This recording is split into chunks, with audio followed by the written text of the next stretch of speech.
No huyó, no protestó. Simplemente levantó la vista desde su escritorio y dijo, todo es una gran mentira. Así terminó todo. Pero durante décadas, Bernie Madoff fue la imagen misma de la confianza. Sus oficinas estaban llenas de multimillonarios y jubilados, entregando fortunas. Su nombre se susurraba en galas y se pronunciaba con tono reverente en Wall Street. Nadie sospechaba nada. Hasta la mañana en que el FBI entró, cajas en mano, placas visibles y una lista de víctimas bien sujeta. Lo que descubrieron fue el esquema Ponzi más grande de la historia, una ilusión de $65 mil millones, tan enorme que destrozó familias, fundaciones y sueños de jubilación. Pero ¿cómo logró ocultarse durante tanto tiempo? ¿Por qué tantas personas poderosas e inteligentes cayeron en la trampa? ¿Y quién era el hombre detrás de la máscara del éxito? Esta es la historia de Bernie Madoff y la estafa de $65 mil millones que engañó al mundo.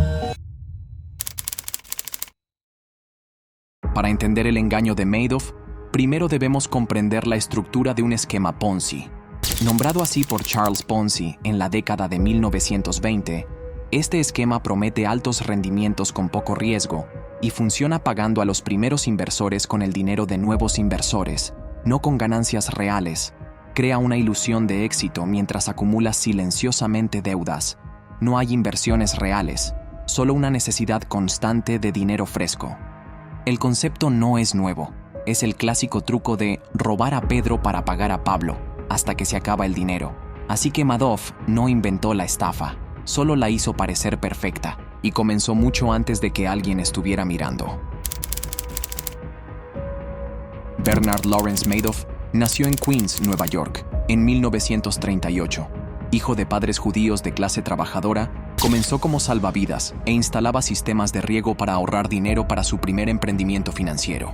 En 1960, fundó Bernard L. Madoff Investment Securities con $5,000. Al principio, era un negocio legítimo. Su firma fue una de las primeras en adoptar el comercio electrónico y ganó influencia en Wall Street. Aunque su hermano Peter y, más tarde, sus hijos se unieron a la firma, fue Bernie quien construyó el imperio. Era un trabajo honesto y se ganó la confianza de todos.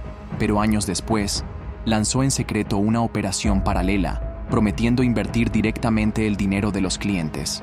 Creció rápidamente.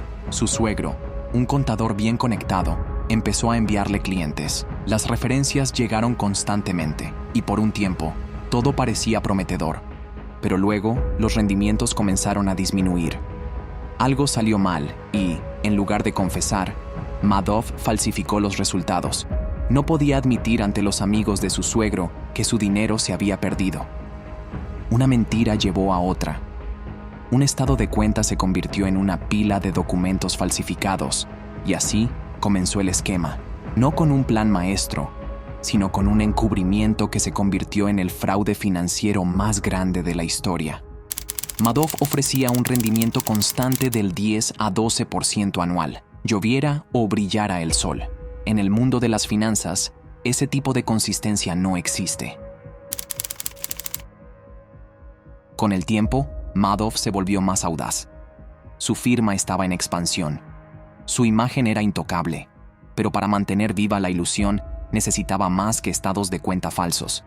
Necesitaba detalles, estructura y una estrategia creíble. Ahí es donde entra David Kugel. Experto en bonos desde hace mucho tiempo, Kugel se especializaba en una estrategia legal llamada arbitraje de bonos convertibles, aprovechando diferencias temporales de precio entre acciones y bonos. Madoff notó su habilidad y le pidió que documentara las operaciones. Kugel compartió tarjetas con detalles de operaciones pasadas, pensando que era inofensivo, pero Madoff las usó para fabricar operaciones falsas. Más tarde, cuando Kugel abrió una cuenta de inversión, notó algo extraño. Su estado de cuenta mensual mostraba exactamente las mismas operaciones que él había realizado anteriormente, solo que con cantidades distintas. Ahí lo comprendió. Las operaciones no eran reales, eran copiadas, imposibles y perfectamente sincronizadas. Las ganancias eran ficticias. Pero no dijo nada. En lugar de alejarse, Kugel se quedó, siguió aportando ideas de operaciones y fue generosamente recompensado. Con Kugel ahora implicado, el esquema de Madoff adquirió una nueva capa de legitimidad. Parecía real, sonaba real e incluso utilizaba técnicas reales, solo que desprovistas de verdad. Bongiorno manipulaba los datos de Google, fabricaba ganancias para los clientes usando acciones de mejor rendimiento que sacaba de ediciones antiguas del Wall Street Journal. Pero incluso las mentiras tenían reglas. Las operaciones falsas debían coincidir con precios reales. El momento tenía que ser creíble.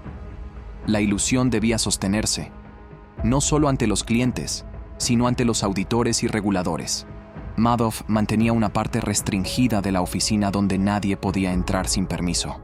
Se llamaba el Piso 17. Ahí se orquestaba la verdadera estafa. Solo un pequeño grupo de empleados podía manejar las cuentas Ponzi. Cada archivo de cliente era administrado con cuidado. Si 2 clientes se conocían, sus rendimientos debían coincidir, por si acaso comparaban notas. A pesar de gestionar cientos de millones, Madoff mantenía corta la lista Ponzi. Menos cuentas significaban menos oportunidades de cometer errores. Para ingresar, había que invertir al menos $1 millón y dejarlo ahí. Madoff no se anunciaba, no lo necesitaba.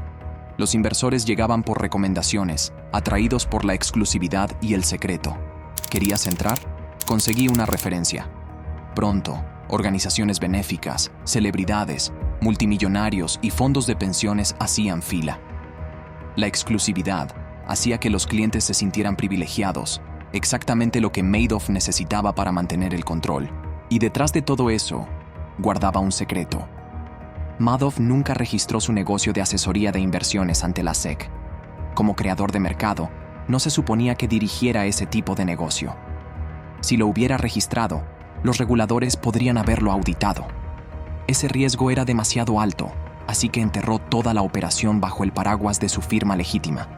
A medida que el negocio crecía, también lo hacían sus secretos. Su hermano, Peter Madoff, se convirtió en el oficial de cumplimiento de la firma. Otros empleados de larga data permanecieron, plenamente conscientes del fraude que ayudaban a sostener.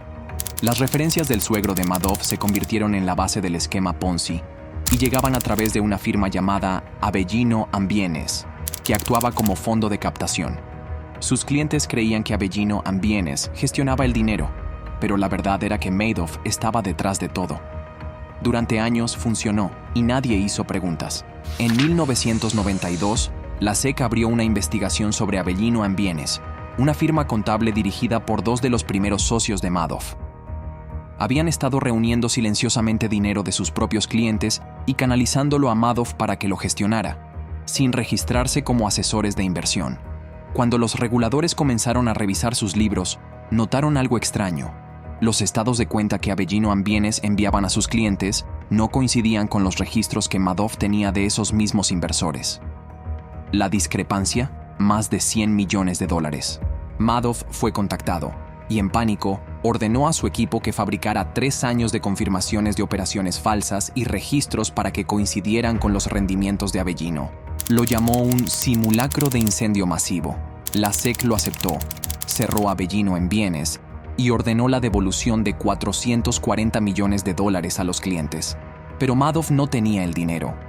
Pidió préstamos contra valores de los clientes para emitir los cheques, y casi todos los clientes reinvirtieron el dinero con él. Madoff salió de ahí como un héroe. Incluso The Wall Street Journal lo elogió, pero detrás de los aplausos, el fraude seguía creciendo. A medida que el negocio de asesoría de Madoff explotaba, con más de 2,000 nuevos clientes, necesitaba un esquema que pudiera escalar. La solución vino de Frank DiPascali, un empleado de toda la vida que había comenzado como mensajero y ascendió en la firma. Propuso una estrategia que sonaba lo suficientemente técnica como para parecer legítima: conversión de dividendo dividido.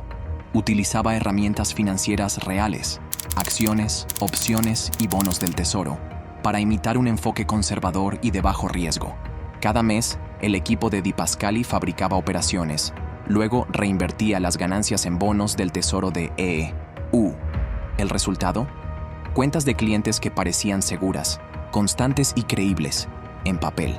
En realidad, eran completamente ficticias. Para 2001, el desempeño era demasiado perfecto para pasar desapercibido. Publicaciones financieras comenzaron a hacer preguntas. Madoff desestimó las críticas con confianza, pero internamente la presión aumentaba. Entonces, DePascali trajo a dos ingenieros de software, Jerome O'Hara y George Pérez, más tarde conocidos como los chicos de la computadora. Su trabajo: construir la infraestructura de la ilusión. Operaciones falsas, tiempos falsos, estados de cuenta falsos, hasta el estilo de fuente y el formato utilizado por las cámaras de compensación reales de Wall Street. Funcionó hasta 2004, cuando la SEC anunció una auditoría completa. Madoff tenía un plan.